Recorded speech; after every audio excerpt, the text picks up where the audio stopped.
Boa noite a todos os que estão conectados nesta minha página do Facebook e também na minha conta do YouTube, LS Marques. Boa noite a todos aqueles que estão conectados. Está no ar mais uma edição ordinária do Pensar Claro. A edição número 41 está no ar, ou número 41 ou 41, assim como vocês preferirem, e por isso sejam bem-vindos. Esta é mais uma edição.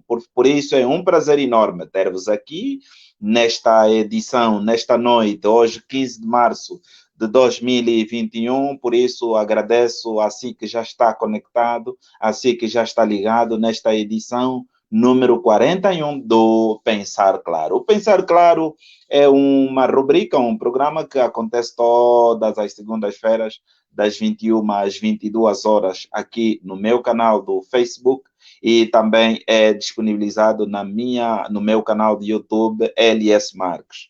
Por isso, se ainda não deixou, não deu lá o seu like ou a sua subscrição neste canal do YouTube, LS Marques, por favor, vá lá agora mesmo, ou depois desta live, ou depois deste momento. Hoje nós vamos falar de um assunto do seu interesse. Aliás, aqui no Pensar Claro, nós sempre falamos aquilo que é do nosso interesse. E por isso hoje vamos falar sobre a problemática dos preços da cesta básica. Nós já vamos por aí, mas antes, a minha primeira convidada desta noite é a professora Marlene Messel, socióloga, professora universitária. Então estará aqui a fazer dupla com o professor e economista Josué Chilundulo, que a qualquer momento vai chegar e também vai se juntar aqui ao grupo. Enquanto isso não acontece, eu vou saudar já a minha primeiríssima convidada, aliás, é já a sua segunda aparição aqui, ou mesmo a terceira, agora a memória não está a ajudar, a sua primeira ou a segunda, mas a professora Marlene vai naturalmente depois dizer. Professora Marlene, socióloga, boa noite, seja bem-vinda a esta edição 41 do Pensar Claro. Muito obrigada, senhor pastor Lúcio Marques. Muito obrigada mais uma vez pelo convite e agradecer às pessoas que nos assistem. Também uma boa noite para esta gente maravilhosa que assiste ou que acompanha todos os programas do Pensar Claro, que por acaso tem temas muito pertinentes e também muito atuais. Eu penso que deve ser a terceira ou a quarta vez que faço parte do Pensar Claro. Se a memória não me falha, deve ser a terceira ou a quarta. Exatamente. Hoje a memória Deve ser a também já terceira não ou a quarta está. vez. A memória hoje também já não está a ajudar. Pronto, mas eu acho que a doutora já é habitué aqui no Pensar Claro e por isso nós agradecemos por ter aceito aqui o nosso convite. Eu vou dar uma saudação especial ao José Paulo Oliveira, ele que nos acompanha a partir do Brasil. Boa tarde, José, e obrigado também por partilhar aí este link no som da resistência. Paulino José Capalandanda, hoje aqui está a nos acompanhar como um dos patrocinadores anônimos, pronto, que já não é anônimo aqui, do Pensar Claro, o irmão Henrique Covingo, a partir do Ambo, a mana Lyudmila Camurça, que não perde nem sequer uma edição do Pensar Claro. As pessoas vão chegando, vamos convidando, vamos chamando. Olha, a mana Leontina Catumbela junta-se a nós, muito obrigado. O pastor Emílio Lourenço, as pessoas vão chegando, está na hora, o Pensar Claro acontece. Então, enquanto o professor e economista Josué Chinundulo vai chegando, vai preparando-se também para entrar, nós vamos falar do assunto hoje ligado com a problemática dos preços da cesta básica em Angola. Realmente o nosso país vive uma crise que já se arrasta há mais de 6, 7 anos, se quisermos assim dizer, também fruto dos preços baixos do petróleo e não só outros fenômenos estão aí por detrás desta problemática e concomitantemente hoje, é só para comparar, em 2008 o saco de arroz custava no mercado informal, o saco custava pouco menos aí de 2.000 a 2.500 kwanzas. Hoje, dia 15 de março, o saco de arroz está a custar pouco menos de 15.000 kwanzas. Para não falar do açúcar, para não falar do óleo, para não falar da massa, para não falar da fuba, para não falar do ovo, para não falar do leite, eu fico apenas pelo arroz. O arroz que faz parte, certamente, da comida preferida dos angolanos e hoje quase que há muitos angolanos que nunca mais comeram arroz. Portanto, nós vamos olhar para esta problemática, vamos olhar primeiro para as causas e vamos apontar para as soluções. Professora Marlene Messele, é consigo que começo, e aliás não tenho outra saída. Vamos olhar para a questão, em primeiro lugar, já que, embora não está aqui nas vestes de economista, mas também sabemos que tem alguma visão econômica. O que é que está na base do aumento dos preços da cesta básica no nosso país? Bem, muito obrigada pela indagação. É sabido por todos que a cesta básica é um conjunto formado de produtos utilizados por uma família durante um mês, 15 dias, um mês. Produtos primários, ou seja, produtos de primeira necessidade, que falou muito bem do arroz, do leite, os ovos, a manteiga, a farinha, o sal, a carne, o peixe, e etc, etc. Eu penso que o que está na base deve ser má fé de algumas pessoas de direito, em primeira instância. Em segunda instância, é em função da desorganização constante com que se verifica no nosso país.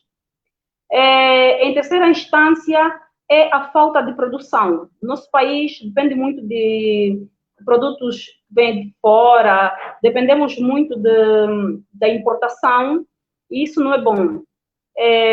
Há anos atrás, não dávamos muita importância na agricultura, porque até pessoas letradas consideravam que a agricultura era uma atividade de pessoas menos letradas.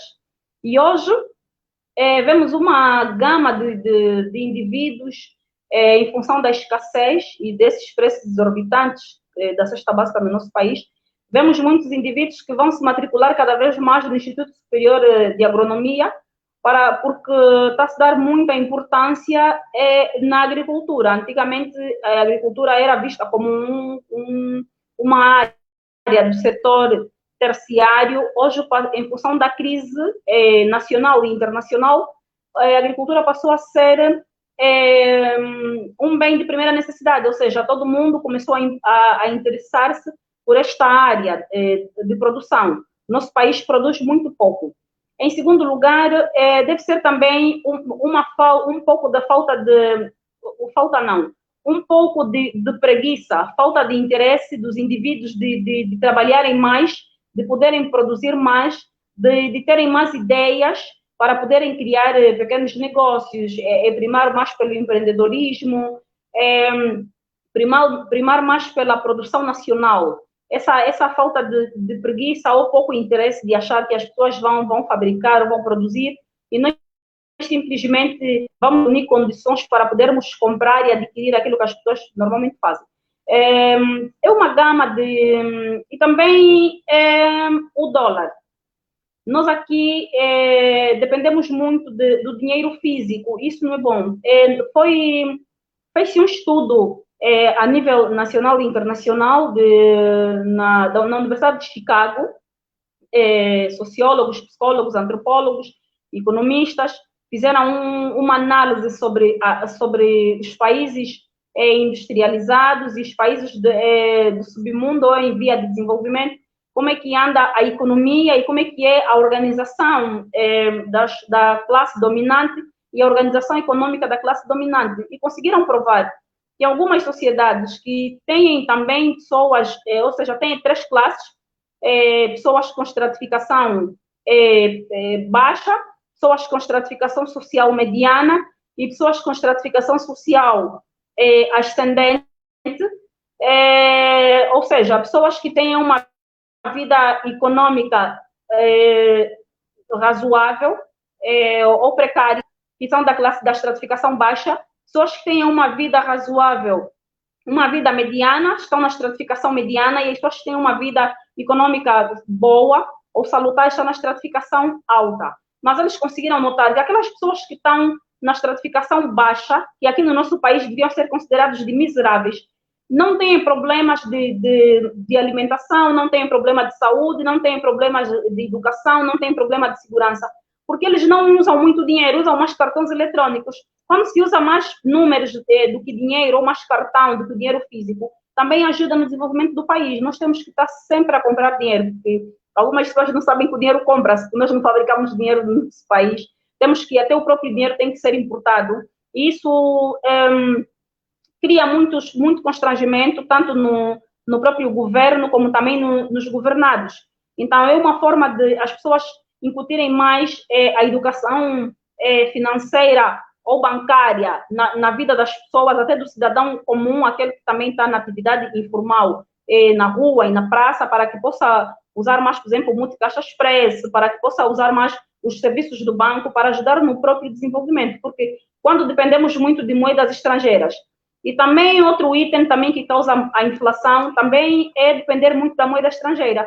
Eu penso que em função do intercâmbio ou dos diplomas legais que Angola tem tido com outros países, seria bom se também o Kwanza fosse uma moeda internacional. Também ia ajudar para que a cesta básica fosse mais baixa. Acho que penso que a inflação ia se controlar melhor, porque quando se depende da decisão em termos de compras, importação e exportação, também de outros países, é uma situação bastante complicada em função da compra da moeda, no caso do câmbio.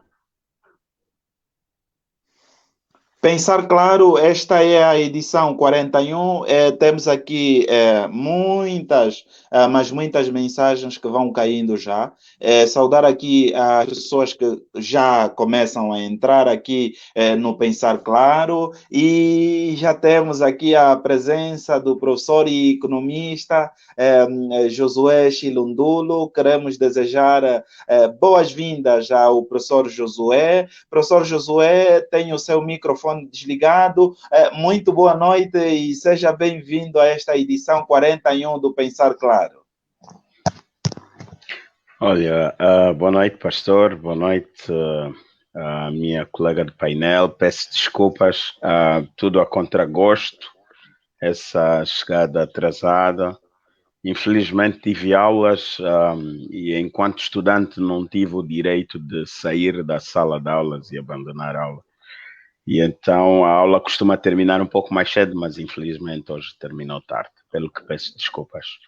Nós é que agradecemos.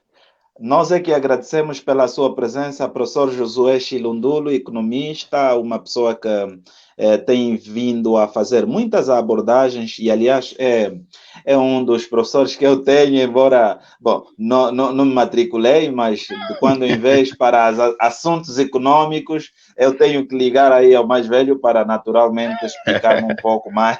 E este assunto aqui foi muito discutido.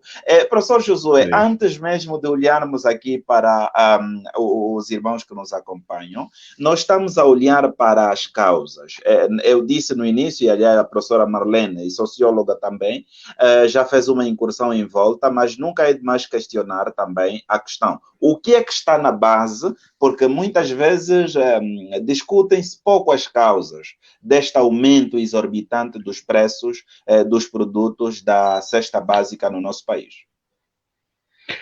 Bom, mais uma vez obrigado pelo convite. A questão da problemática dos preços, se quisermos visto de forma inversa da inflação em Angola, ela tem essencialmente três fontes principais, dentre outras fontes, né? Mas aquelas que podem ser destacadas. A primeira tem um pouco a ver com a dependência que o mercado nacional tem do mercado externo. Nós somos uma economia que depende quase que 80%, se não mais, da sua real capacidade produtiva da importação. E por causa disso acabamos por sofrer consequências de todos os aspectos endógenos e exógenos, ou seja, direta ou indiretamente ligados aos processos de importação. Numa situação de crise em que vivemos, em que o país está com limitações sérias à volta do acesso à moeda estrangeira, isto, de certa forma, acaba por implicar o encarecimento da importação. E quando há o encarecimento da importação, pelo sim, pelo não, isso gera alguma consequência imediata na nossa inflação. O segundo aspecto, que tem muito a ver com esse primeiro, é que a procura por moeda estrangeira, por inerência dessa incapacidade produtiva, numa altura em que o país reduziu significativamente a sua capacidade de produção petrolífera, nós perdemos, quer pela via das quantidades de petróleo produzida, no caso, reduzimos de perto de 1.900.000 barris de petróleo por dia para muito perto de 1.200.000. Estou a olhar aqui para valores médios, não é? Mas também perdemos do ponto de vista de preço. Nós saímos de um momento boom do petróleo, em que tínhamos preços acima de $100 e viemos muito próximos dos $30. Então, isso reduziu a nossa capacidade de mobilização de moeda estrangeira, porque o petróleo explica 96% das nossas importações, exportações, digo, ou seja, a base exportadora de Angola é o petróleo. Pois produzimos um pouquinho de diamante, um pouquinho de banana, um pouquinho de outras coisas, de madeira e etc., mas a essência da mobilização das nossas divisas é o petróleo. Quando tu tens pouca moeda estrangeira e dependes de importação, isso é um fator exclusivo do mercado. Pouca oferta, máxima procura, ou o alargamento da procura, isso começa a gerar um efeito depreciador da moeda nacional em detrimento da busca da apreciação da moeda externa. E é claro que isso também, nós saímos do famoso câmbio de 10 para o câmbio. Hoje estamos em 60, 600 e era 1 por 100, né? E agora estamos no 1 por 650, média também. Então, isso acabou por encarecer, de certa forma, o custo de vida. O terceiro aspecto que concorre para a nossa inflação tem um pouco a ver com a estratégia de governação à volta da crise. Nós estamos a viver uma recessão econômica desde 2014, na verdade uma recessão desde 2015, mas uma contração. Quer dizer que a economia não cresce do ponto de vista positivo desde 2014. E então isso, por osmose, acaba por desacelerar tudo quanto é processo produtivo. E há duas consequências imediatas da crise: desemprego e inflação. Então, teríamos encontrado aí nesses três pilares. A estratégia da governação econômica, infelizmente, não tem estado a dar resposta àquilo que é o marasmo econômico que nós estamos a viver e estamos a viver. Há um último senão, se me permitia mais um minuto, que é Exato, a questão do embargo econômico que Angola está a viver da parte dos Estados Unidos. Estamos proibidos de ter acesso ao dólar e isso, de certa forma, acaba por ser um gatilho básico para a nossa desgraça, porque nós vendemos o petróleo em dólar, mas grande parte das transações comerciais estão a ser feitas em euros. E isso gera uma certa complexidade nas nossas importações e aí desgastes cambiais, nas operações cambiais, e também inibe, de certa forma, a mobilização do investimento direto estrangeiro. Há termos que eu vou usando que são técnicos, que se não me pedirem para esclarecer, eu vou partir do princípio de que todo mundo percebe, mas olharíamos para já agora esses 3 mais 1 fatores como causa da inflação que nós estamos a viver. Exatamente. Muito obrigado, professor Josué Chilundulo. O pastor Emílio Lourenço assina aqui a sua presença. O irmão Henriques diz que a cesta básica é definida com base a critérios universais, mas para a nossa realidade angolana não é bom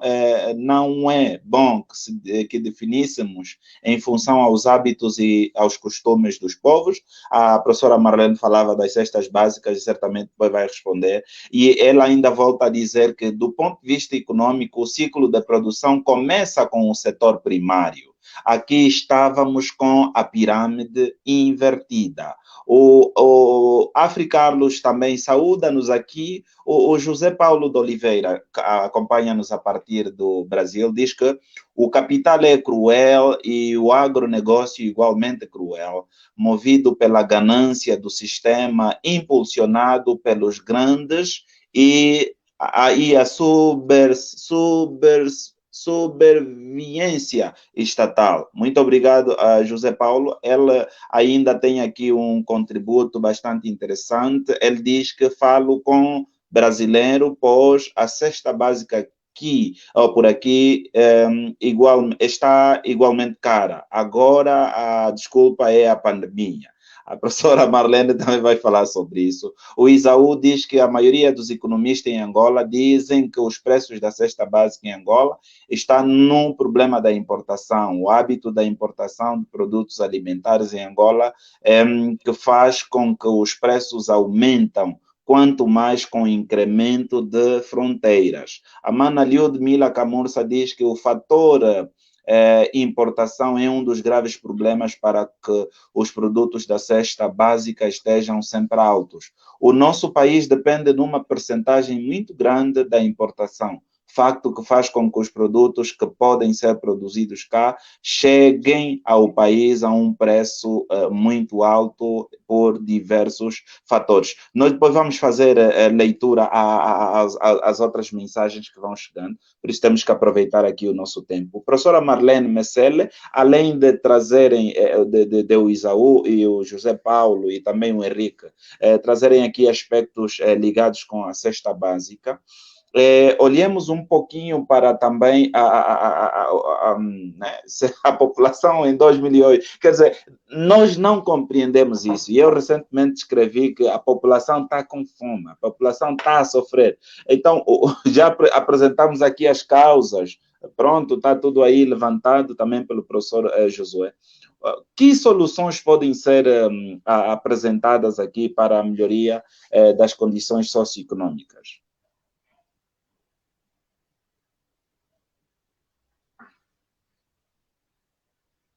Bem, de facto, é um problema muito grave. As soluções são várias.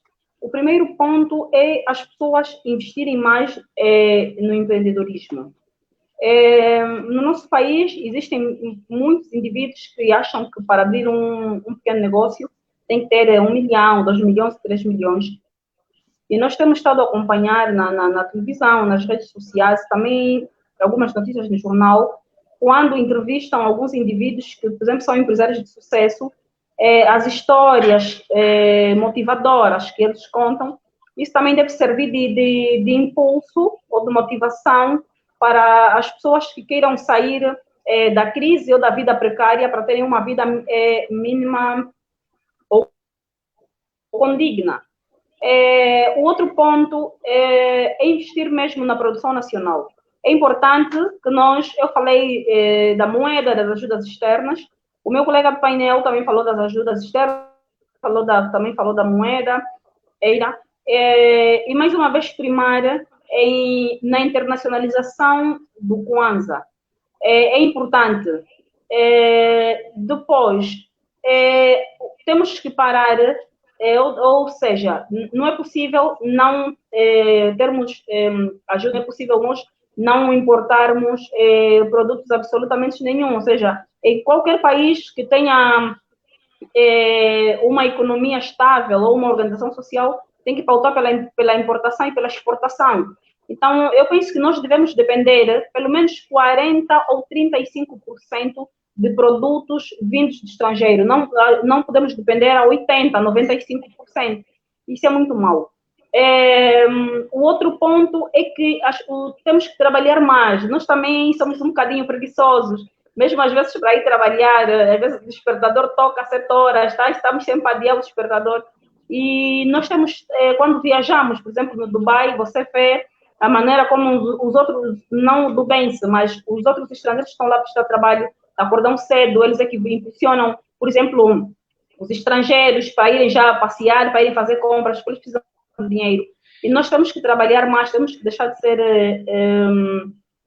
preguiçosos. E também tem que se criar programas, tem que se criar no âmbito das políticas públicas ou sociais. O governo tem criado alguns programas para ajudar ou incentivar o empreendedorismo, mas esses projetos fecham muito cedo, atendem poucas pessoas, a análise dos próprios projetos também são feitas de forma muito curta, e eu penso que deviam estender mais, deviam estender. A minha filha apagou a lâmpada, mas pronto. Devia estender mais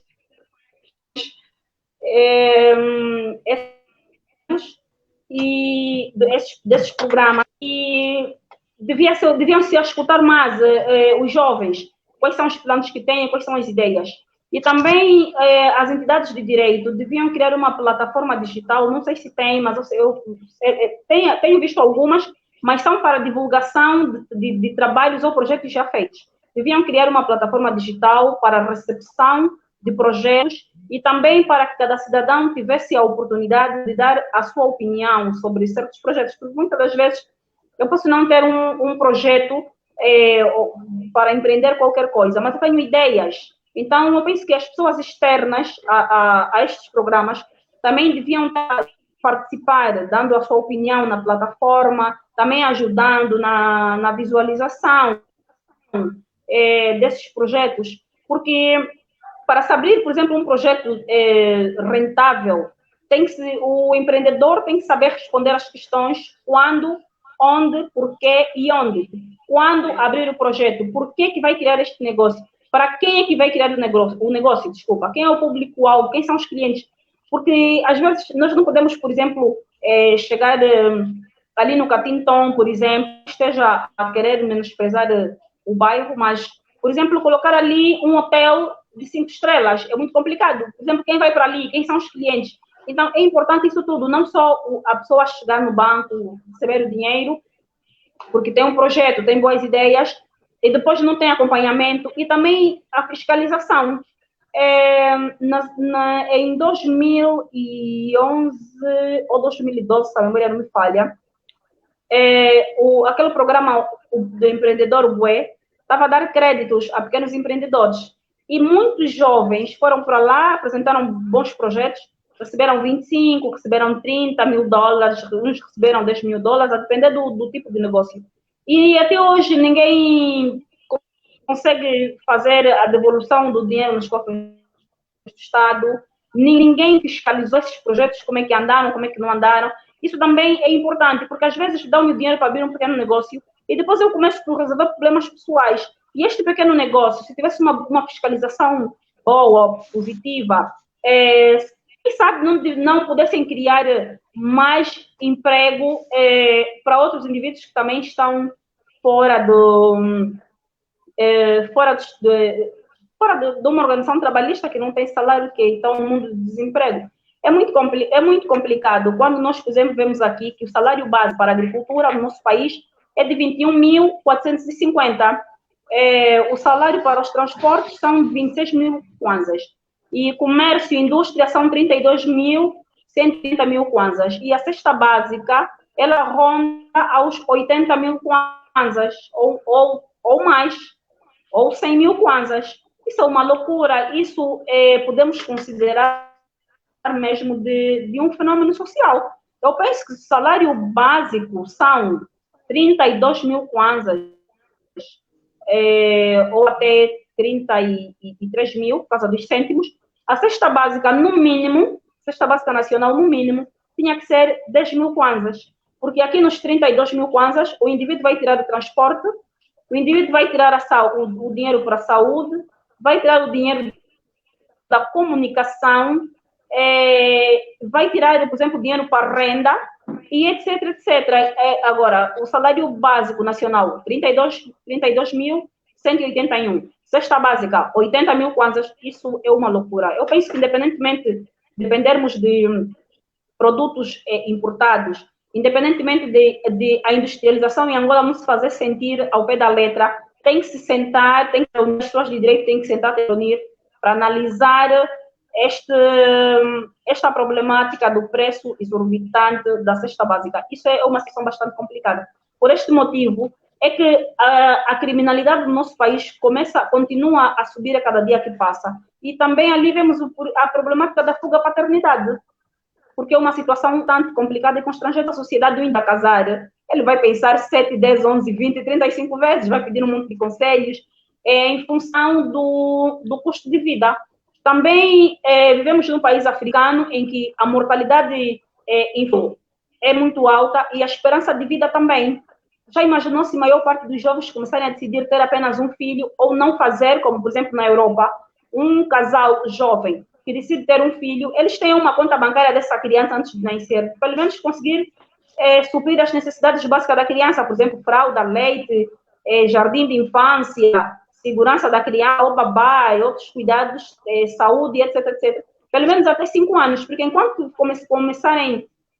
estiverem a usar aquela poupança de 5 anos, estão a fazer uma outra poupança de mais 5 ou 10 anos, porque para a criança depois começar a estudar, pagar os transportes, pagar o ATL ou a creche da criança. E se todos nós começarmos a pensar assim, vai ser muito complicado em função da mortalidade do nosso país ser muito elevada e também a esperança de vida ser muito reduzida. É importante, não que as pessoas também tenham que ter muitos filhos, mas é importante que as pessoas repensem, senão a força de trabalho vai baixar. Isso e a taxa de natalidade também, isso é muito constrangedor. Muito bem. Professor Josué pode juntar-se aqui à conversa, mas eu gostaria de endossar um pouquinho mais.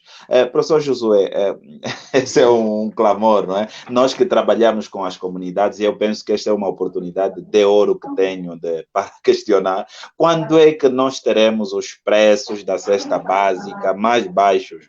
E se esse é o problema, afinal, do embargo econômico que temos com os Estados Unidos da América, por que Angola não vai lá na América pedir desculpas e tudo e tudo volta ao normal? Pronto. Olha, da pergunta do pastor, eu encontro 3, 4 aspectos importantes a serem destacados, né? O primeiro tem a ver com o último, com o embargo. O embargo foi imposto pelos níveis de corrupção a que o país chegou. Convenhamos, a nível do indicador da transparência internacional, a nível do cumprimento de regras de segurança do mercado financeiro, aquilo que vulgarmente é caracterizado pelo chavão em inglês compliance, né?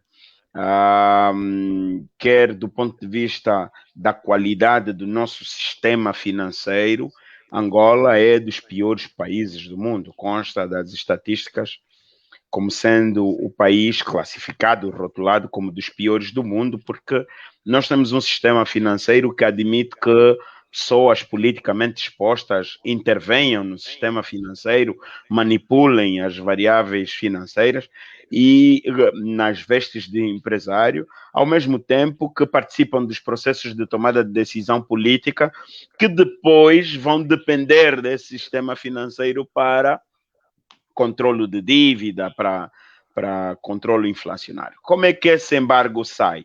Esse embargo vai sair ou vai terminar quando Angola cumprir com os acordos internacionais à volta do controle da inflação.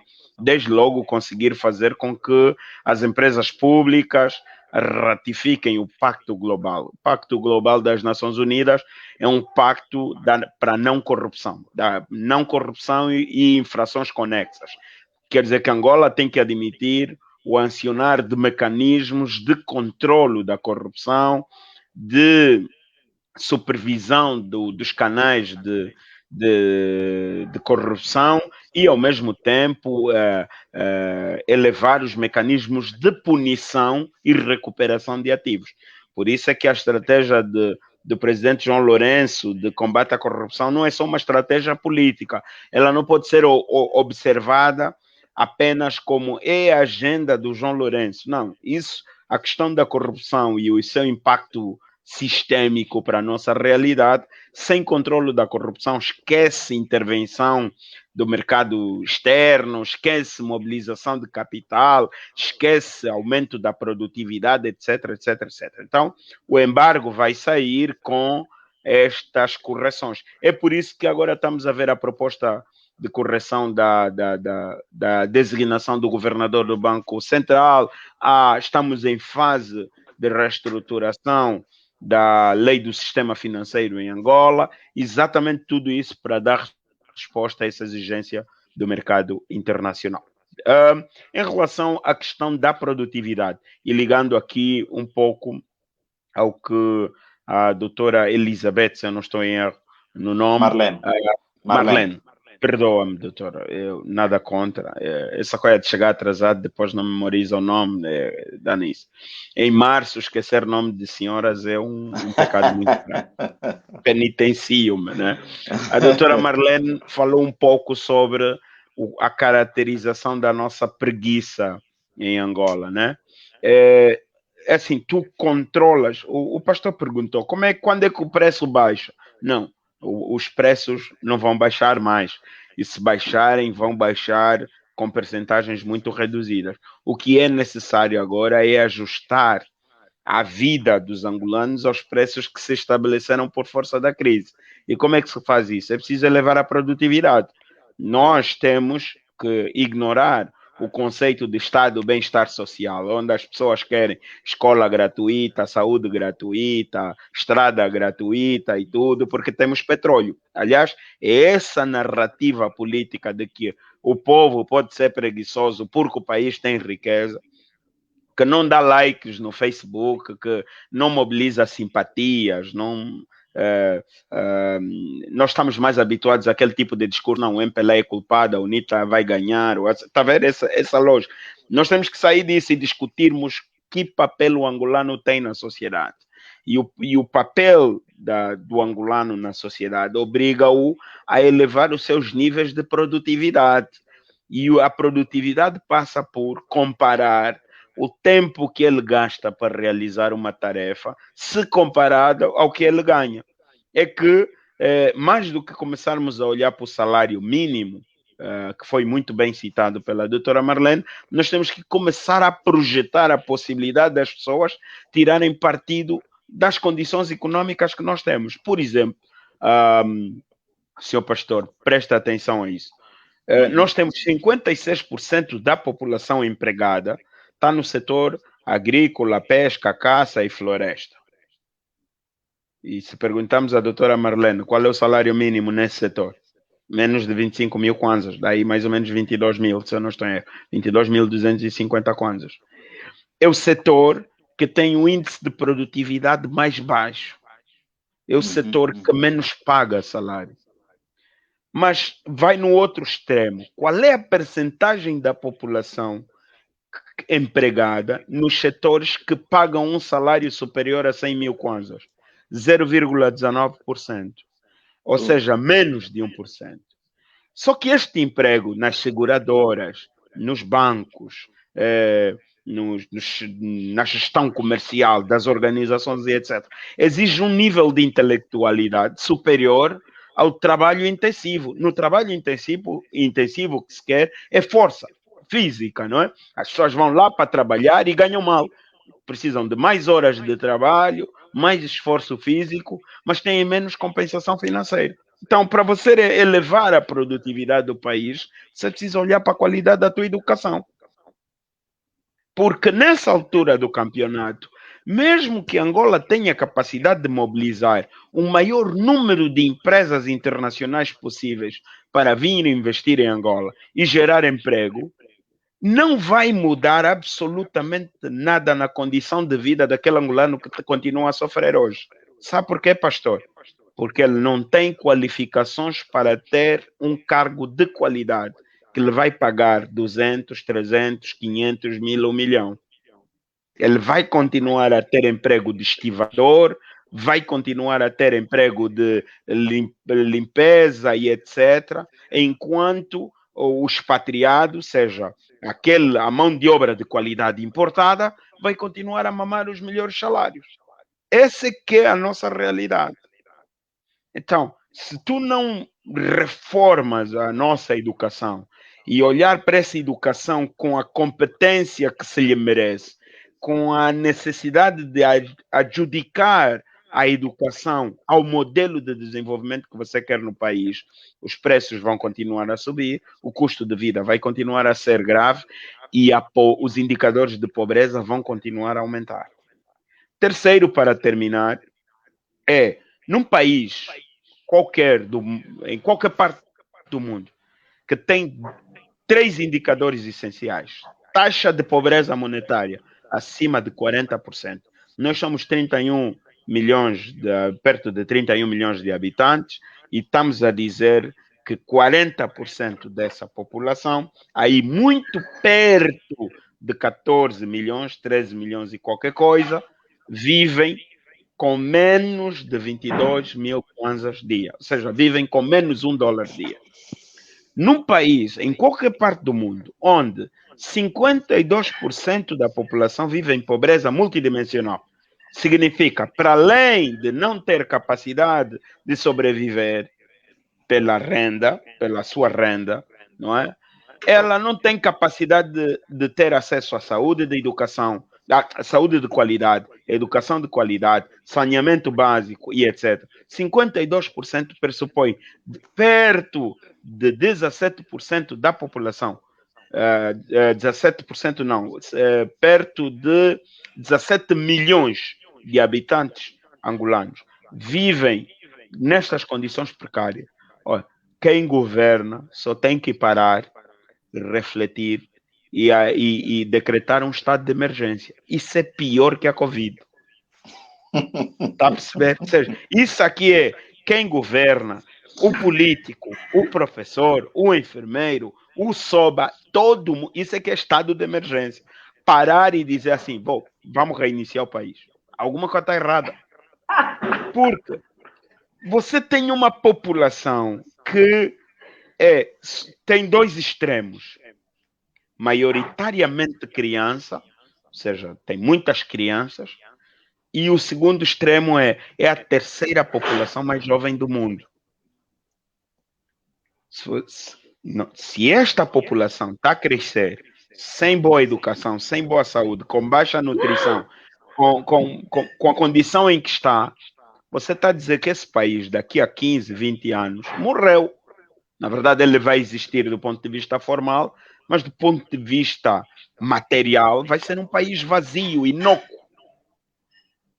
Num país como esse, tu não podes ter uma política pública na base do estado de bem-estar social, onde eu sento e espero que João Lourenço mude o país e me traga comida sobre a mesa. A lógica da abordagem do país tem que ser diferente, sem simpatias e sem populismos, senão, pastor, o custo de vida vai continuar a subir e a nossa desgraça vai continuar a ser construída com pompa e circunstância. Eu aqui vou deixar um pouquinho mais aberto o debate, porque já começou a atingir aqueles níveis que nós aqui gostamos. Eu tenho aqui muitas questões, mas antes vou só ler rapidamente algumas questões só. O Henrique disse que, para o professor Josué, dentro dos 2 tipos de política cambial, flutuante e flexível, qual é o mais adequado para Angola neste momento? A mana Beatriz Marculino também está aqui. A questão da preguiça por parte dos angolanos tornou a educação que está a estragar o país, desde o famoso Facebook muitos saem de casa para o trabalho, ficam conectados ao Facebook, não honram o compromisso com a instituição onde trabalha, disse aqui o Recôndito. O José Paulo, a partir do Brasil, fala que a irmã falou em empreendedorismo, não sei aí em Angola, porém no Brasil um grande engodo onde a pessoa não tem apoio, não tem estrutura, acredita que não precisa de patrão e que vai prosperar, porém a realidade tem sido contrária. O Afi Carlos diz que os preços altos no nosso país são influenciados pela depreciação da moeda e más condições das vias de comunicação para escoar a produção nacional existente nesta altura pelo agravamento da taxa aduaneira para os insumos agrícolas, quando o país precisa relançar a agricultura e substituir as importações, entre outras. Ela ainda diz que precisamos urgentemente melhorar o ambiente de negócios e atrair investidores que apostem na agricultura e industrialização do país. A Elaine Machado, excelentes colocações, professor Josué. Depois vamos ler outras. Eu dizia que vamos abrir um pouco mais aqui a nossa abordagem, porque estamos a 46 minutos já aqui de debate. Professor Josué e professora Marlene, temos aqui essas questões, mas há uma questão. Tem-se dito, e aliás tem-se ouvido falar que, do ponto de vista econômico e político, estamos a ser governados pelo FMI. Isso aí é verdade, porque eles é que ditam as regras do nosso mercado e posto aqui, pronto, temos essa dificuldade. A outra questão, então se temos que ajustar a vida econômica, a situação que nos foi imposta aqui pelas causas, pela questão da subida dos preços, por que os salários não sobem nunca? Está aberta aqui a discussão. Professor Josué ou professora Marlene, podemos entrar. Há uma pergunta assim sobre o câmbio. Bem, assim, para proteger as nossas reservas cambiais, nessa altura o câmbio flutuante surge, que é assim que se designa, ele surge porque, apesar de existir uma banda, há uma interferência ligeira e muito pacífica, quase que abstrata do Banco Central, não é totalmente dependente do mercado, da procura e da oferta. Então, este é o câmbio que protege as nossas reservas cambiais. Lembrar aqui que quando nós entramos em crise, em 2014, nós tínhamos perto de 35 mil milhões de dólares em reservas líquidas internacionais, mas com o andar da crise nós baixamos. Hoje temos, do ponto de vista nominal, as nossas reservas líquidas internacionais estão aí muito perto de 8,5 mil milhões de dólares. Do ponto de vista real, nós temos, do ponto de vista real, 8 mil milhões, do ponto de vista nominal, 15 mil milhões. Isso dá aí mais ou menos 12 meses de importação. Para proteger isso, e temos que ter essa garantia, o câmbio flutuante sujo acaba por ser o melhor. É claro, com as consequências que se lhe merece. Professora Marlene?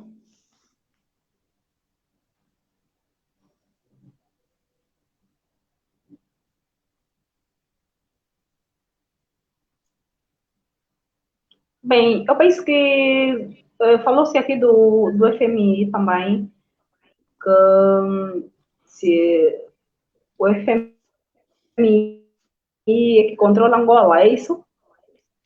Exatamente. Consegue me ouvir? Sim, Com eu penso Com algum que... ligeiros delay, cortes, temos com algum aqui Então, delay, alguns mas não. Uhum.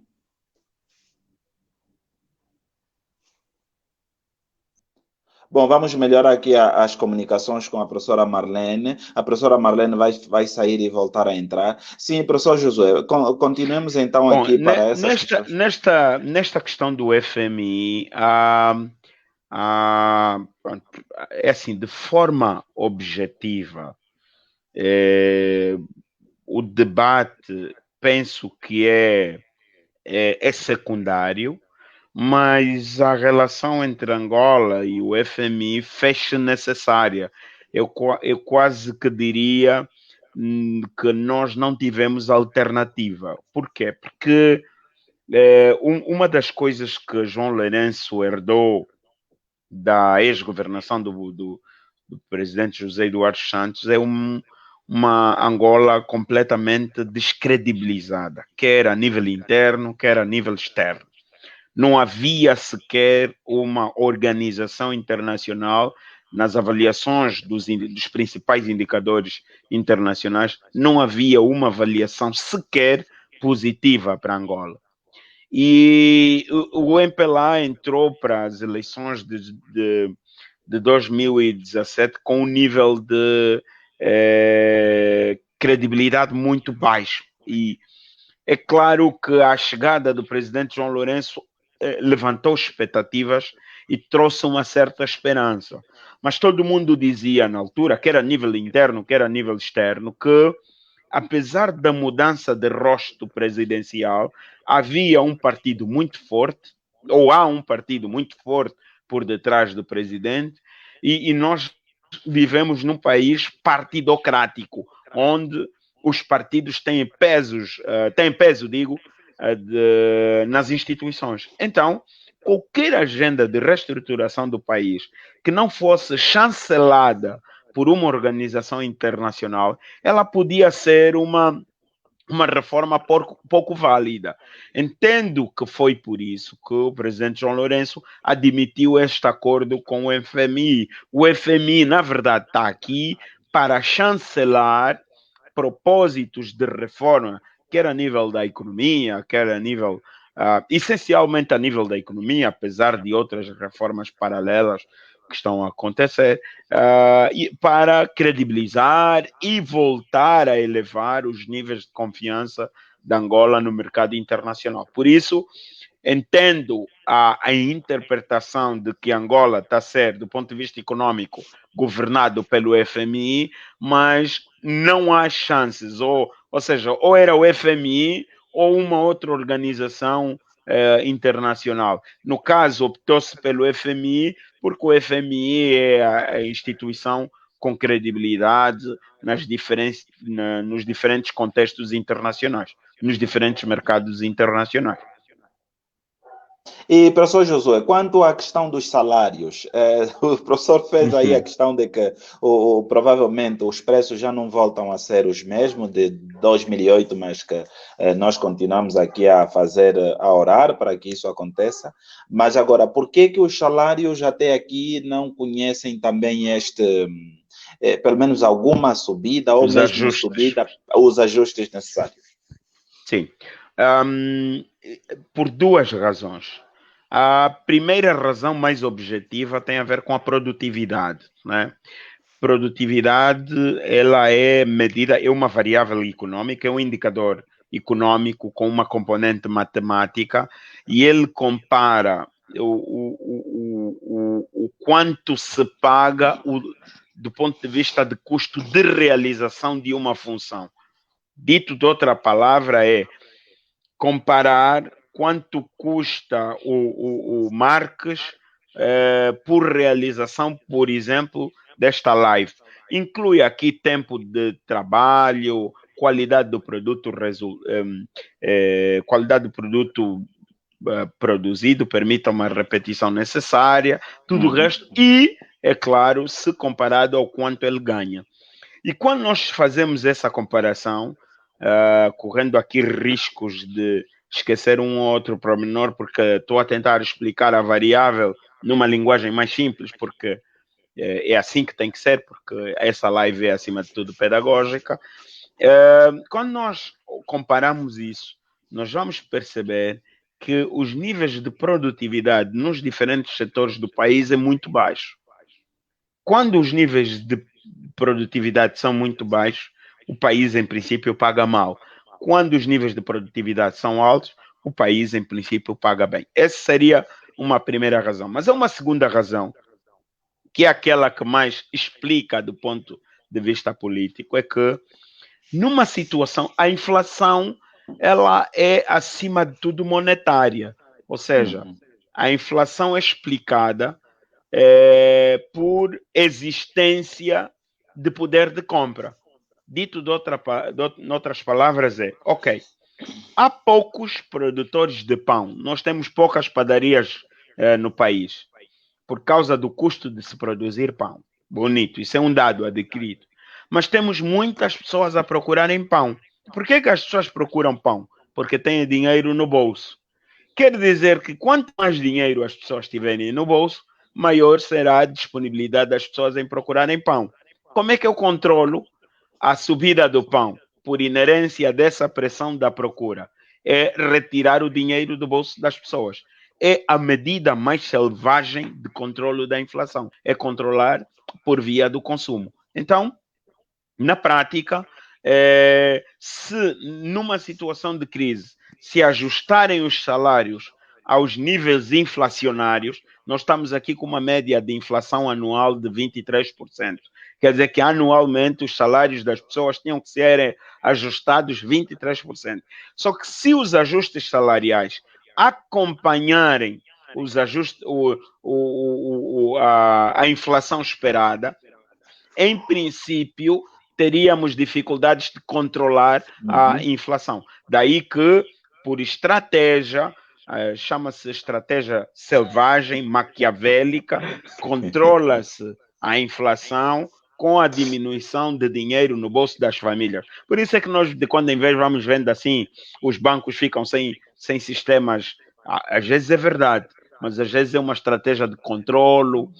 Por isso é que o Estado, ao longo da crise, tomou medidas de repartir o 13º, exatamente para diminuir o poder de compra e, por força disso, se pressionar menos o mercado de bens e serviços. Bom, é claro que isso tem consequências das mais graves. Eu não sou apologista dessa estratégia para controle inflacionário. Eu prefiro outras, que são as menos usadas. Por quê? Porque num país como o nosso, que já tem, por natureza, uma baixa qualidade de consumo, se você sacrifica um pouco mais o tipo de rendimento das famílias, você perde a oportunidade de mobilizar investimento de qualidade. Vou lhe dar um exemplo. Nós estamos a apelar muito que o investimento direto estrangeiro venha para Angola. Por que é que tu achas que uma empresa, uma multinacional, viria investir em Angola? O que é que Angola tem que seria apelativo? Então, como eu não quero responder o que é que Angola tem, eu vou preferir responder o que é que Angola não tem. Ok? Então, eu disse há bem pouco tempo que 17% da população, ou 17 milhões da população vive com pobreza multidimensional. E 2,4% é população velha. Então, quem é que vai fazer compra de qualidade nesse país? Okay? Quem é que tem rendimento? Que população vai ser o consumidor primário? Não é? Dados da AGT, 5 milhões de angolanos têm números de NIF, né? Número de contribuição fiscal. Mas, na verdade, menos de 3 milhões contribuem. Ok? Fazem contribuições por imposto. Se entendermos que o imposto começa a ser pago com 100.001 kwanzas, quer dizer que menos de 3 milhões de angolanos têm salários superior a 100.000 kwanzas. Que angolanos vão comprar os investimentos no setor produtivo? Está a ver? Ou seja, nós estamos a pôr em causa a qualidade do consumo. Quando você põe em causa a qualidade do consumo, você retira a possibilidade de existência de um consumo primário no país. Tá bem, ele virá aqui produzir para vender lá fora. Nada contra. Para vender lá fora, eu tenho de ter um custo de produção competitivo. Eu tenho que concorrer com a África do Sul, tenho que concorrer com a Namíbia, com Botsuana, com Zimbábue, com Congo Democrático. Ou seja, eu tenho que olhar para os países à minha volta que têm mão de obra de maior qualidade do que eu, que têm mais população do que eu, que têm fluxos e tráficos de influência melhores do que... Então, enquanto país, o nosso reposicionamento à volta da mobilização do investimento estrangeiro tem de ser suficientemente sustentável sob a pena de nunca sairmos de onde nós estamos. Então, eu sou a favor de outro tipo de correção inflacionária que não seja essa de afetar diretamente a qualidade do consumo dos cidadãos. Para além dos impostos, né, da reforma tributária que está aí a pesar grandemente no rendimento das famílias. A doutora Marlene está com uma dificuldade muito grande e acho que há um invejoso na internet e não lhe está a permitir. Deve ser um machista, né? Essa é uma das causas que também impede aqui o investimento de qualidade. O custo de comunicação, né? O custo de comunicação, é verdade. A professora Marlene já está de volta. Vamos ver se agora conseguimos tê-la aqui com alguma, com mais qualidade. Professora Marlene, agora temos-la de volta. Bom, com certeza, senhor pastor. Aí... Não sei o que, a internet está um bocadinho baixa. Exatamente, exatamente. A internet está um bocadinho baixa, não sei. Então, tive este problema desta falha técnica. Exatamente. Nós estamos quase mesmo também a terminar. São agora 22 horas e 26 minutos. Já estamos aqui a 1 hora e 1 minuto. Temos que, dentro de pouco tempo mesmo, encerrar este encontro. A professora Marlene pode continuar. Acho que esteve no uso da palavra antes de ter esta queda. Ou é quebra no sinal?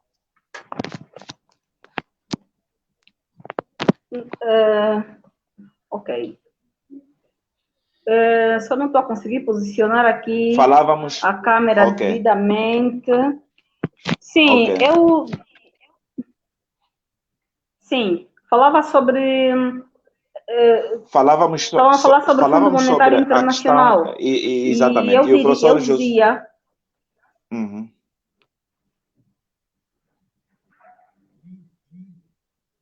E o professor Josué explicou muito bem, independentemente de tentar pela quebra, conseguir acompanhar um bocadinho do comentário do doutor, foi muito bom.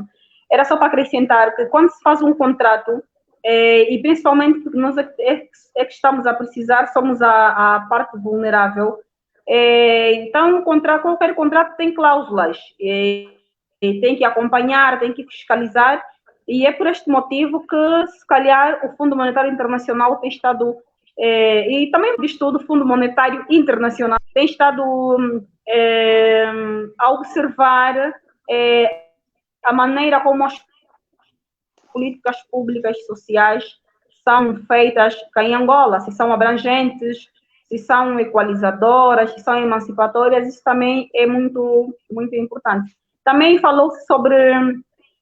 Eu penso que baixar os preços isso não é possível, não é possível baixar. E o professor também falou que se baixar é uma porcentagem ínfima, o certo seria mesmo aumentar a produção e devia-se criar mais programas de estratégias para que a vida fosse mais leviana e que a cesta básica pudesse ser a que devia se lutar para baixar em Angola. São os impostos que são muito elevados. Os impostos aqui também é uma situação bastante constrangedora. E falamos também da produção. Se deixarmos de depender muito de ajudas externas, se deixarmos de depender de produtos internacionais, se primarmos mais pela segurança, pela saúde, pela produção, também, de facto, o salário pode subir e também baixar os impostos. Agora, se tivermos a depender muito de produtos vindos do estrangeiro, claro que também baixar os impostos também, se calhar, pode não passar de um sonho. É importante mesmo primar pela produção nacional. É importante primarmos pela produção nacional. E o professor falou de recuperação de ativos. Eu, de facto, estava a prestar muita atenção. Eu tenho acompanhado nos outros países, quando se faz a recuperação de ativos, depois colocam aquilo na praça pública, espalham a maneira como se faz a fiscalização, como se faz a projeção. Isso também é muito complicado, porque as pessoas estão a ouvir só que houve recuperação de ativos.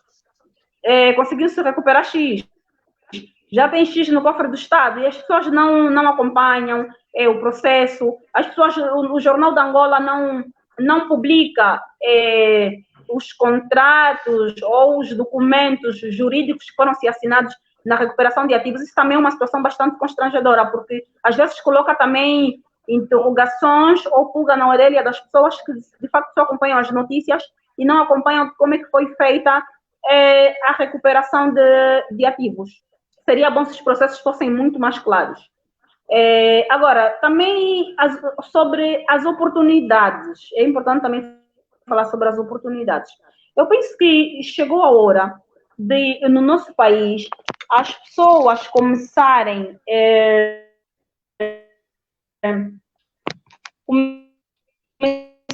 a respeitar mais as escolhas das pessoas. Nós aqui não se respeita muito as escolhas das pessoas. Quando, por exemplo, escolhe uma região,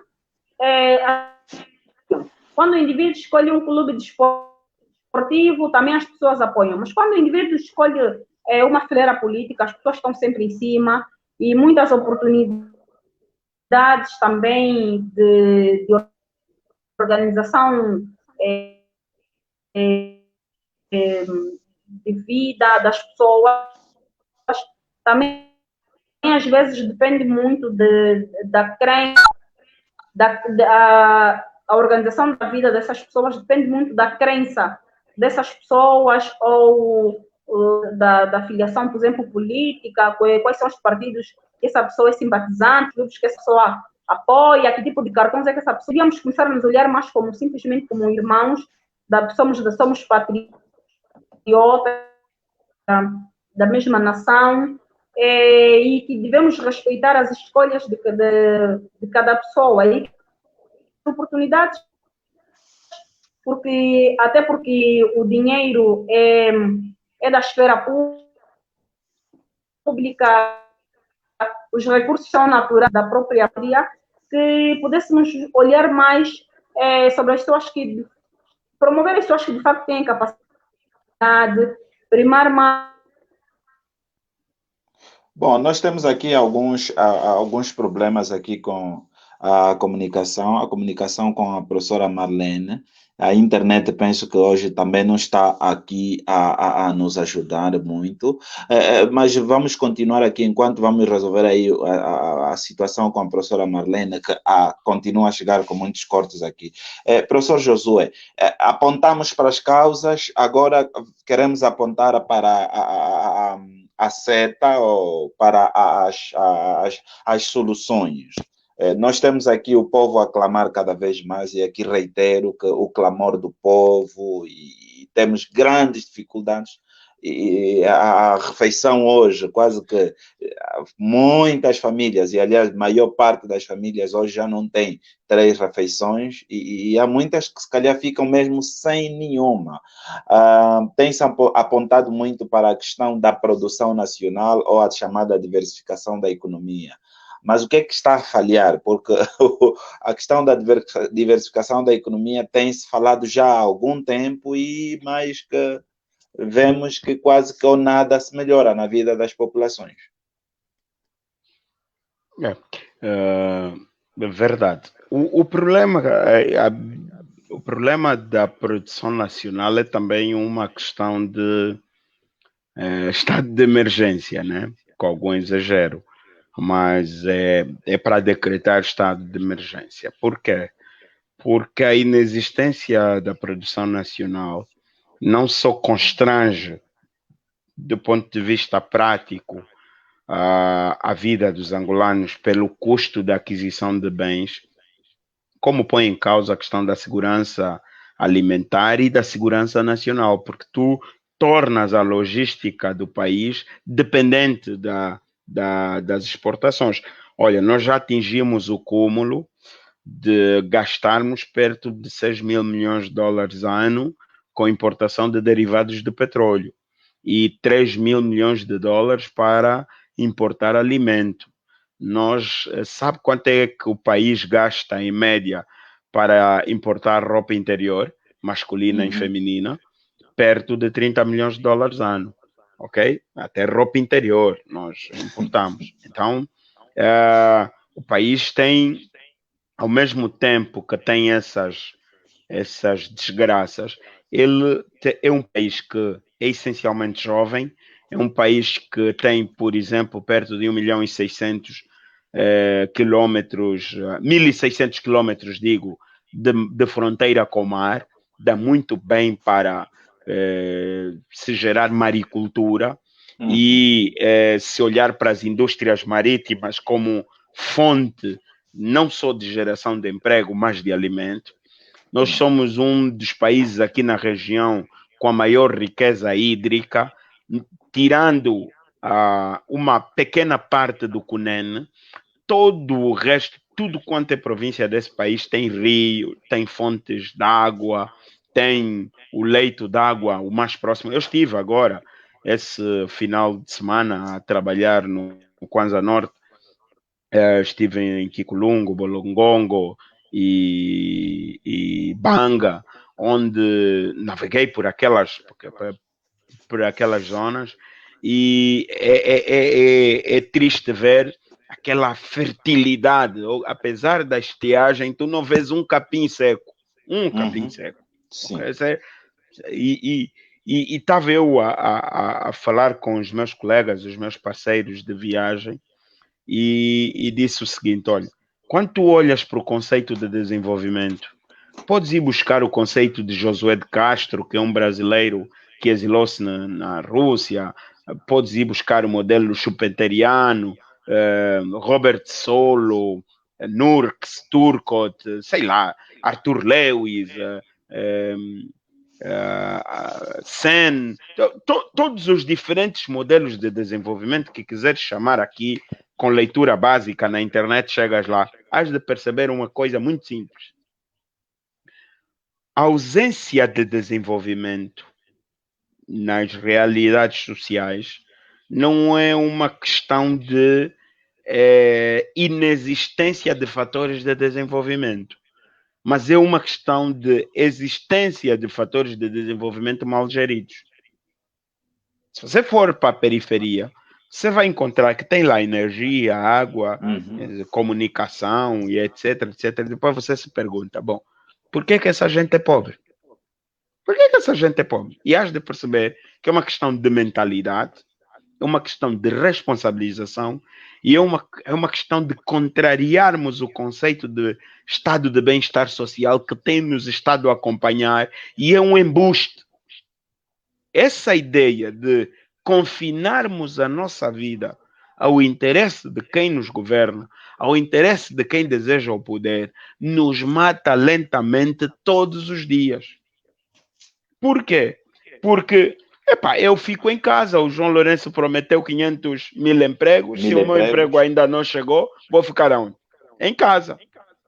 Porque ninguém me disse que por detrás da política pública que me remeta ao emprego, ao meu dever de estudar, de me capacitar, de ir buscar informação para que eu tenha um emprego de qualidade. Sem qualquer pretensionismo, não há um livro sequer, perto dos 1.700 livros que eu tenho aqui na minha pequena biblioteca em casa, que não tenha sido lido.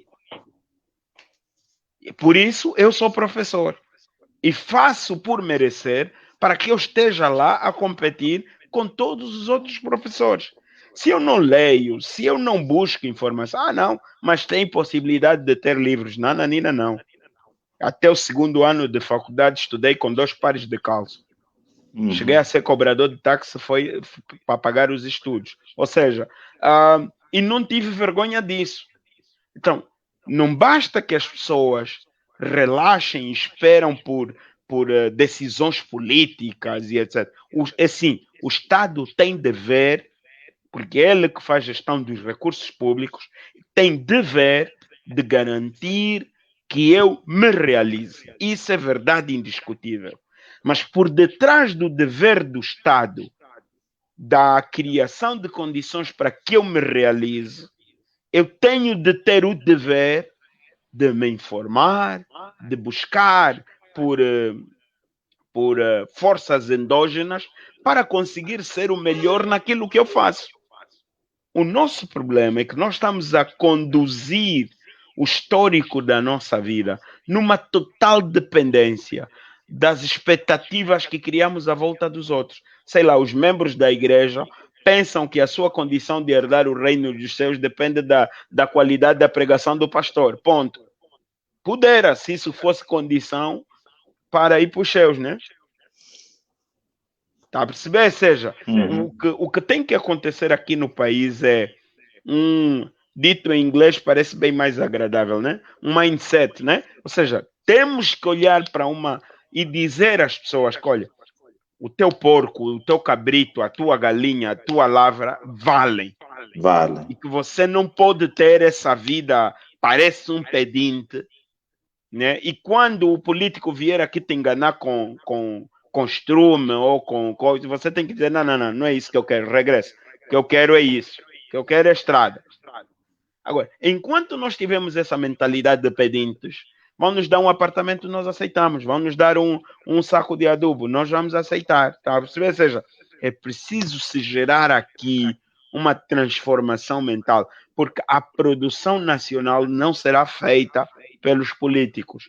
A produção nacional deverá ser feita por nós. E nós temos que ter essa vontade, essa capacidade, esse desejo de querer gerar essa transformação. Isso que o pastor está a fazer tem um valor muito grande, muito grande.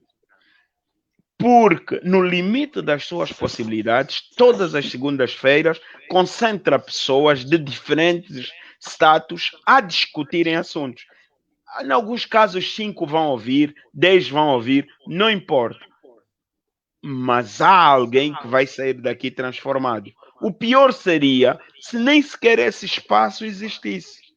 Quando eu sou dono da minha liberdade, eu sei o que quero e dificilmente me deixo alienar. O problema é que as pessoas não são donas das suas liberdades e facilmente se deixam alienar porque são pedintes. E o meu pai dizia, um pobre tem que aprender a ser um pobre vaidoso. E pobre vaidoso não é um indivíduo que se acomoda com muita facilidade no estilo de vida que tem, mas é um indivíduo que luta por direitos, mas conhece muito bem os seus deveres. Não é um indivíduo que exige direitos ignorando os seus deveres.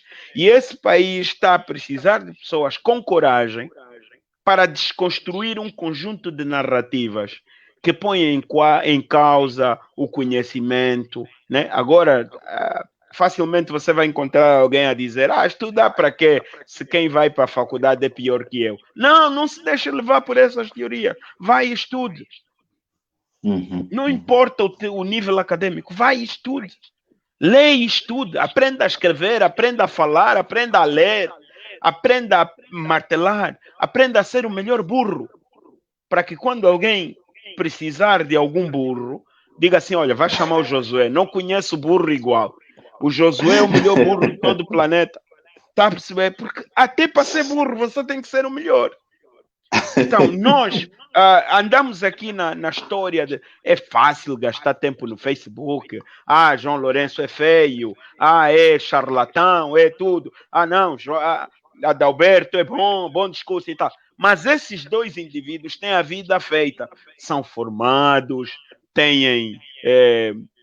todos eles têm riqueza, têm um status. E tu, ok? Mesmo que mudem de presidente, em que local te vais posicionar? Vais continuar a ser o estivador, o empregado de limpeza? Sem desprimor a isso. Não estou a dizer que quem faz isso é uma pessoa pior do que eu. Não. Porque, como eu já disse aqui, eu já fiz isso. Ok? Mas é que quando eu fiz, estudei como fazer e fiz com perfeição e a vida progrediu. O nosso problema é que você faz porque não tem a hipótese, não tem alternativa. E nós precisamos mudar essa consciência, né? Quero terminar lhe dando um exemplo. Olha, por exemplo, para as centralidades que foram construídas pelos chineses. Grande parte dessas centralidades tiveram como assistentes ou estivadores angolanos. Conheces quantos angolanos que hoje são os reis das obras nos seus bairros por aprendizagem com a liderança com chinês? Conhece algum? Não. Não. Antes, porém, quantos pedreiros esse país sempre teve? A tal ponto de, em determinado momento da história da nossa vida, até o indivíduo pobre preferia fazer obra com um vietnamita do que fazer com um angolano. Porque se você contratar o angolano, vai te roubar cimento, vai faltar, vai aparecer grosso. E isso é a nossa realidade. Não é só a função pública, onde você tem o trabalhador que vai lá ver televisão e faz não sei o quê. Os níveis de confiança de contratação da mão de obra em Angola são muito baixos. Você sabe por que grande parte dos estrangeiros encarece o seu investimento em Angola? Por causa do custo de contratação da mão de obra em Angola. E o custo de contratação da mão de obra em Angola é superior 10 vezes mais do que qualquer país aqui na nossa região. E estamos a falar o quê? Os angolanos fisicamente são diferentes dos outros? Não. Cultura de trabalho. E a cultura de trabalho é medida pela honra, pelo compromisso, pela dignidade, pela assiduidade, pela pontualidade. Nós não temos isso. Até na escola, no ensino superior, ele cabula. Ele paga propina, mas cabula para passar sem conhecimento. Cabe isso na cabeça de alguém? Então, nosso problema não são os partidos. Os partidos políticos tiram proveito de uma fraqueza que nós temos, exploram essa nossa fraqueza e, por isso, facilmente nos compram com cerveja, facilmente nos compram com apartamento, facilmente nós somos corruptos.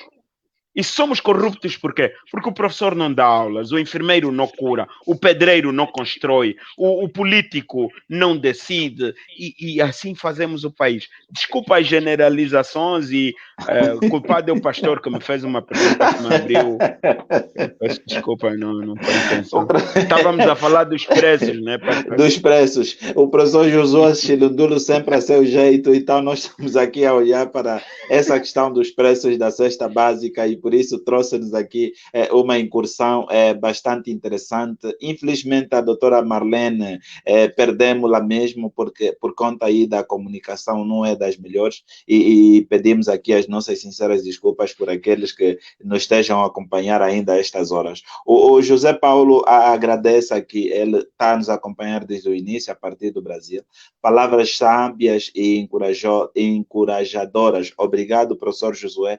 O pastor Valentino Emanuel, a partir da Namíbia, ele escreve aqui em português: a grande dificuldade muitos péssimos que quando estamos a matabichar pão com ovos, pensamos que toda Angola está a matabichar. Primeiro, reconhecer a colheita do seu próprio cidadão, dar respeito à humanidade. Queria dizer o pastor. Olha, pastora Marques, sim. Essa questão do caríssimo Valentino Emanuel é extremamente importante. O problema é discutir o país pensando que todos os municípios são igual a Viana, Cacoaco, etc. Ou seja, nós queremos discutir o país partindo da lógica Luanda. Até um indivíduo que aqui a nível de Luanda nunca passou Viana ou nunca passou Benfica e só foi para o Benfica por causa da praia, discute o país como se todos nós fôssemos iguais. A pobreza do Cunene não pode ser discutida nem é comparada à pobreza do Kwanza Norte. O pobre do Cunene tem riqueza, tem um ativo, ele tem um gado. A estrutura, o conceito de pobreza à sua volta é completamente diferente. O pobre do Bié tem malnutrição, não tem subnutrição, que é diferente. Ou seja, ele tem ovo, tem carne, tem verdura, tem tudo, mas não tem conhecimento para administrar o pouco que tem para comer de forma saudável. Tu não podes partir para uma agenda de combate à pobreza, nem podes partir para uma agenda de resolução dos problemas sociais de Angola, partindo do princípio de que Angola é um país homogêneo. Não existe isso. Angola não é um país homogêneo. Não é? Ou seja, quando tu estás a discutir escoamento do produto agrícola, tu não podes discutir na mesma proporção, porque o resultado agrícola do Mochico, o resultado agrícola da Lunda Sul e da Lunda Norte vai parar no Congo Democrático. Parte da produção do Bié e do Cuando Cubango vai parar no Congo Democrático. Como é que se justifica isso? Como é que um país que tem fome, tem carência de alimento, não é? Importa açúcar, arroz, peixe, apesar do mar e rios que tem, para ir vender no Congo. Então, você não pode pensar que os problemas do país são homogêneos. É por isso que cada vez mais se discute a questão das autarquias, para saberes locais criarem condições para que o local se sobressaia, se destaque.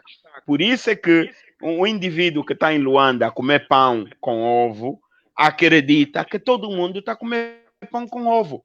É que, na verdade, o malangino não precisa de pão com ovo. Ele está muito bem feliz, tomando o seu pequeno almoço, um bom fungo com as verduras internas. Só que, atenção, ele para comer o fungo, ele precisa do peixe que vem de Luanda, precisa do óleo que vem de Luanda. E a senhora que sai daqui para ir trocar a sua macroeira com óleo, sabão, com os produtos industriais, é tão capitalista que a bacia de macroeira que ele leva 3, 4 meses, 1 ano para produzir, troca com 1 litro de óleo. E não há justa compensação. É aí onde o Estado deveria atuar. E o Estado não atua. Por isso é que você vai para Malange, por exemplo, com exceção de Malange, o município sede de Malange, todos os outros municípios não têm loja. E nem sequer têm bancos. Ok? Não tem. Se você for para Quela, tem lá um Mamadou que eu nem sei se já desistiu. Não tem. Porque a população é essencialmente agrícola. Vive do inhame, do bombô, da jinguba, do feijão. E para conseguir produtos industriais, tem que pagar 10 mil kwanzas e volta para conseguir comprar. Mas o que ele leva para vender não é justo compensador. E aí falta o quê? Política pública. Só que quem tem que pensar pelo indivíduo que vive no Quela está em Luanda. Faz sentido. Não cabe na cabeça de ninguém. Por isso é que as autarquias acabam por ser um espaço de realização dos saberes locais. Para além de que perto de 80% dos municípios desse país estão a ser habitados por crianças abaixo dos 11 anos e por velhos acima dos 60 anos. Por quê? Porque como só tem aulas até a 6ª classe, assim que a criança passa dos 11 anos, automaticamente vai na grande cidade para ir viver na casa do tio, do amigo, do avô, para ir estudar ou para ir ganhar a vida.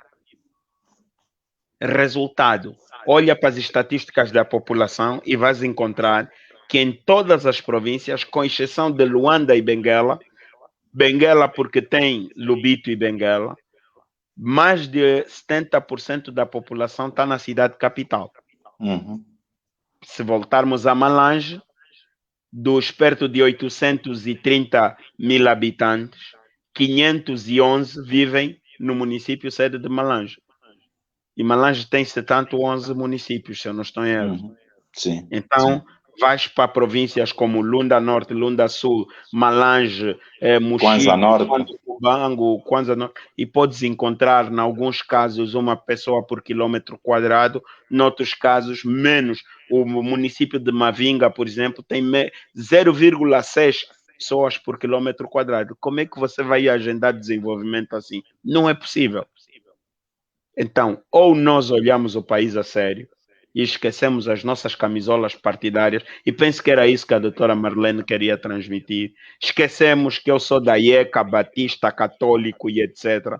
Eu, por acaso, até sou do 1º de agosto, mas quando o Petro vai jogar lá fora, eu apoio. Tá? Por isso, cores amarelas me incomodam, pastor, era só para dizer isso. Mas temos que esquecer os nossos clubes e olharmos para o país em um estado de emergência, dizer o que é que cada um de nós pode fazer para que saiamos desse marasmo em que nós nos encontramos. Exatamente. Professor Josué Chilundulo, nós temos que encerrar, estamos aqui a 1 hora e 30 minutos e realmente está a ser um encontro muito interessante. Este vídeo vai ficar bem gravadinho também no meu canal de YouTube para que as próximas gerações possam ver, não só as próximas gerações, mas também aqueles que estudam economia, querem saber um pouco mais de Angola, poderão também consultar este vídeo no meu canal de YouTube, LS Marques. É claro que continuaremos aqui a discutir, continuaremos sempre a ressentir na nossa cozinha os preços da cesta básica, e porque hoje aqui o arroz acima dos 15, o óleo acima dos 15, o açúcar agora acima dos 20, o saco de feijão já não se fala, e portanto nós temos aqui uma série de problemas que quase que afligem-nos a todos.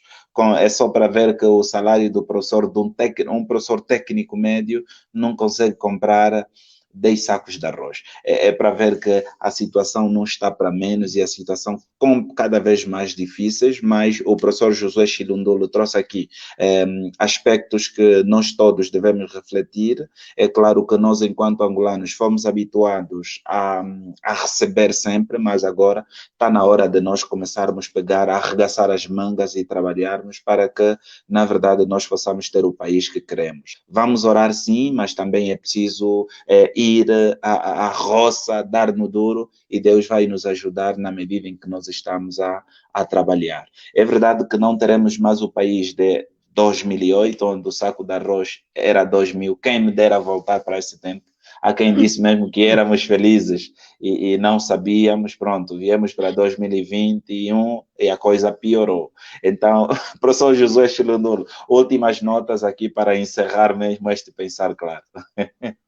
Na verdade, aquele período de que éramos, do qual aparentemente nós éramos felizes e não sabíamos, estávamos a construir um pão, como se costuma dizer no senso comum, o pão, estávamos a amassar o pão para comer agora, né? O pão que o diabo amassou. Na lógica do pão que o diabo amassou, nós estávamos a amassar. A lógica da originalidade é exatamente por causa disso, é que nós facilmente podíamos ser alienados com preços baixos, ou seja, o estilo de vida que nós tínhamos, tarde ou cedo, iria dar o torto. Nós lamentamos porque deu na nossa geração, na nossa época de vida. Mas se não fosse conosco, mais tarde ou mais cedo, teria de rebentar. Porque era um estilo de vida improvisado, onde grande parte das pessoas viviam para além das suas possibilidades. E, por causa disso, achavam-se no direito de não fazer um esforço mental e individual de transformação. Houve uma espécie de anestesia mental. Aliás, muitos de nós que criticávamos esse estilo de vida, éramos considerados como invejosos, precipitados e pregadores da maldição. E hoje estamos exatamente onde nós estamos. Porque a transformação real, não é? As reformas estruturais, elas mudam consciência, elas mudam mentalidades, elas não acomodam mentalidades. Quando tu, aparentemente, estás a viver bem, sem teres feito esforço, quer mental, quer físico, alguma coisa está errada. E nós, é só olhar, por exemplo, para a periferia de Luanda, onde você vê muita gente com carro de mais de 80 mil dólares e com prédio, sei lá, que de obra pode estar acima de 100 mil dólares, mas a viver no meio de uma lagoa de água suja, e sem possibilidades de entrar em casa. Tudo isso é o reflexo da pobreza, porque nós vivíamos para além das nossas possibilidades. E por causa disso não fizemos exigências, nós nos acomodamos. E é claro, deu por torto, estamos nós agora com saudades do mal, a desejar que o tempo passado volte. Tal como os mais velhos desejam o colono, nós já estamos a ver que Zedu é melhor, né? Provavelmente se a Adalberto ganhar, também vamos desejar João Lourenço, e assim vamos construindo a vida. Não, eu acho que não é esse o caminho. O caminho deverá ser a transformação social completa. Não sei quem vai ser o prêmio Nobel da Paz ou da Economia, ou sei lá, que vai conseguir chegar nesse país e fazer com que todos nós, de forma unida, decidamos transformar o nosso caminho como o nosso país, digo, como um espaço bom para se viver. Porque nós temos tudo isso. Temos potencial, temos uma riqueza potencial para sermos um país de referência mundial. Isso não é demagogia. Nós temos população jovem, nós temos água doce, nós temos microclima para a sobrevivência de qualquer tipo de cultura agrícola. Nós temos rios suficientes para produzir energia, para mobilizar desde a indústria mais cara à indústria menos cara. Nós temos, do ponto de vista do posicionamento logístico, somos um país de transição, porque a África do Sul está muito lá embaixo e o Congo está aqui para cima, e estamos aqui no meio, onde podemos gerar uma balança de interligação entre o mundo inglês e o mundo francófono. Nós somos um país que tem o privilégio de estar numa zona de transição de regiões de integração econômica. Temos a região sul, a sul do Saara, de SADC, etc. Mas podemos ter o privilégio de interagir com os grandes lagos. Nós somos um país que, por sinal, o mundo tem simpatia. Temos condições para sermos país e darmos dignidade mínima aos angolanos. O que é que nos está a faltar? Mudança de mentalidade. Ou progredimos, ou vamos continuar a lamentar e fazer de Angola o muro das lamentações. Vamos imaginar Angola num espaço lá em Israel, onde as pessoas vão beijar e lamentar, porque a Eva decidiu dar a fruta a Jesus, né, senhor pai? Professor Josué Chilodulo, muito obrigado por ter aceito aqui o nosso convite.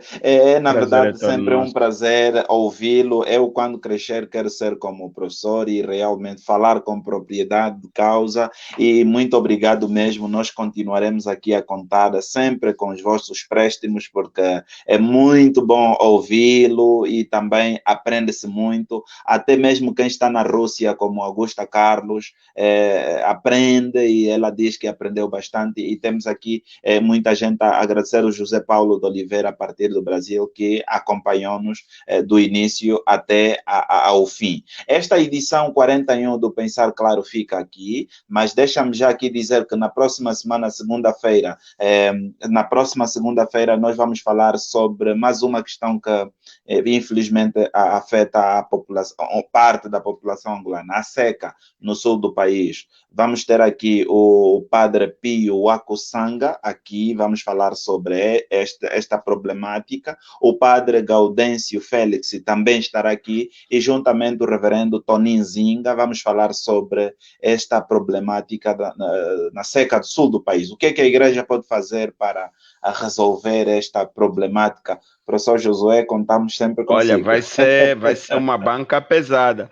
É por isso que eu me sinto privilegiado de estar aqui, quer dizer, num espaço onde vai passar reverendo Tony Zinga, uma pessoa que eu conheço muito bem, e para além de ter uma relação de simpatia, é quase que família espiritual, por causa da relação que ele teve com o meu falecido pai. Também já trabalhei para ele, durante algum tempo fui administrador do COIEPA, é uma parte da minha vida que as pessoas não sabem. O padre Gaudêncio também já interagimos por via da União Europeia nos projetos de intervenção social, no Oculonga.